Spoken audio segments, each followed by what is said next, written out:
They're all just equity tokens issued by a company in order to get around going public, and they're committing securities fraud. Ethereum included. Of course, especially Ethereum.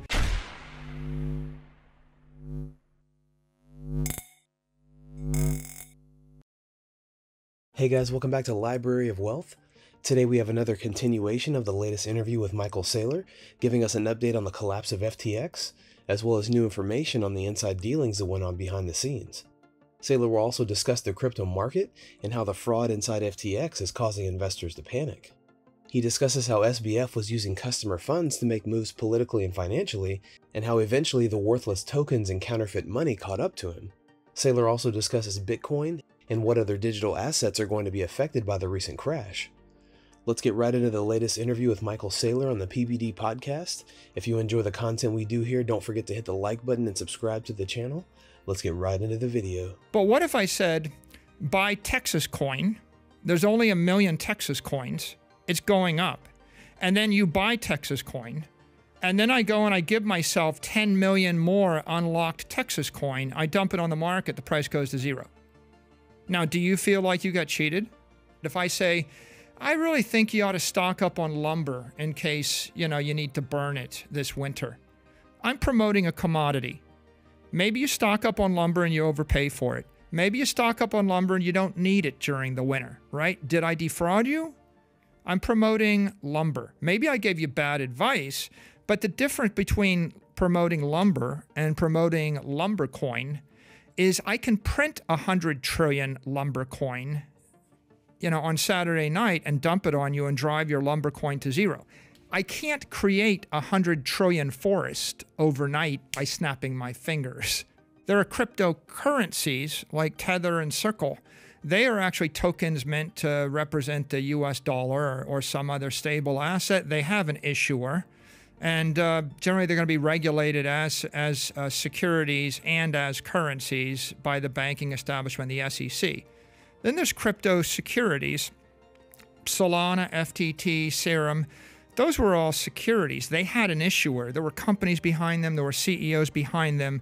People could make more of them. People can destroy them. There are some people, insiders, that had disproportionate interest in them. And this is common sense, right? If you create something and you dump it on the general population, you have an ethical obligation to tell them who made the decision, how much is there, what is your background, what's going to happen next. That's what you do when you take a company public. The thing that brought FTX crashing down is that Sam went to DC, spent a lot of money on lobbyists, lobbied for this bill that would have made both Bitcoin and Ethereum commodities and would have put the CFTC in control, would have created light regulation, would have created a path for other crypto tokens to be viewed as commodities. And in addition to giving a lot of money to the media, a lot of money to the academics, a lot of money to the politicians, and a lot of money to the celebrities, he also inserted in the bill that the crypto exchanges would send fees to the CFTC. And they, in essence, try to bribe the CFTC with crypto usage fees in order to get light regulation. That didn't go over well with a whole set of regulators that thought that that was a way to undermine the securities industry. It was at a deadlock. That's why we haven't had any regulation, because of this deadlock between, I think, people that know better.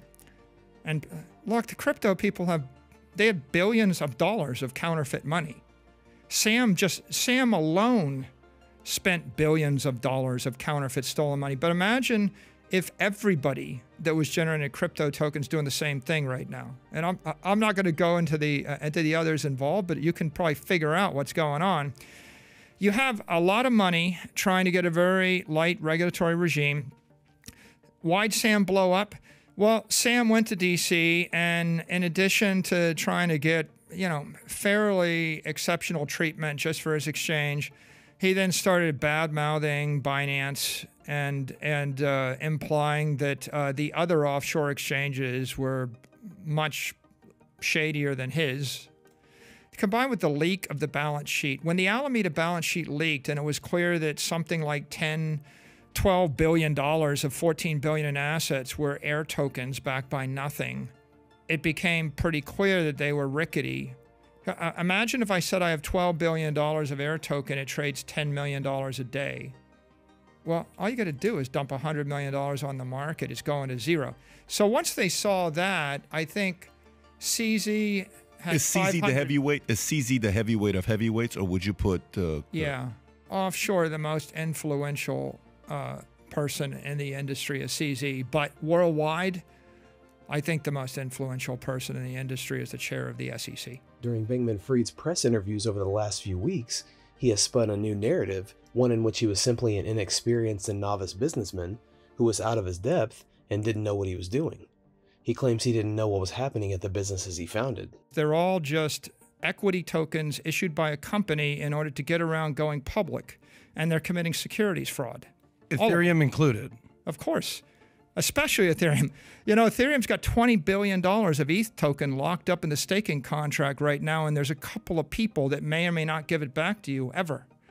Now, isn't that the definition of investment contract? If a bank took $20 billion of your assets, froze the window and said you can't have your money back ever, maybe in the year 2024, we're not sure.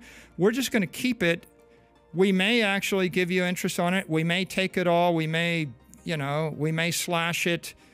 That's the definition of a security, right? It's an investment of money in a common enterprise, relying upon the efforts of others and expectation of profit.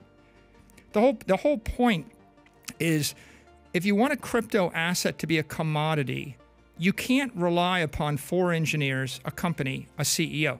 If a person can make a decision, it's not a commodity anymore. The fact is, Ripple's got a company, Ethereum's got a company. Ethereum Foundation has engineers. You are literally waiting on the engineers that work for the Ethereum Foundation to write the code to give you your money back. And then you're also waiting to find out what the monetary policy will be. They change it half a dozen times in the last 6 years. It's always changing. I think everybody wants to interview Sam because Sam's the big get, and if you can get him in front of your committee, you get all the TV cameras on you. It's a huge media, score. And it's not very often that someone that stole $10 billion is willing to give interviews, right? My thought about that is, it's obvious he stole billions from creditors. He stole billions from investors. He stole billions from depositors. They're going to do 5 movies, probably 3 TV shows, 4 books, and there's going to be 1,000 lawsuits, and you're going to be reading about this horrific findings for the next 5 years on this thing.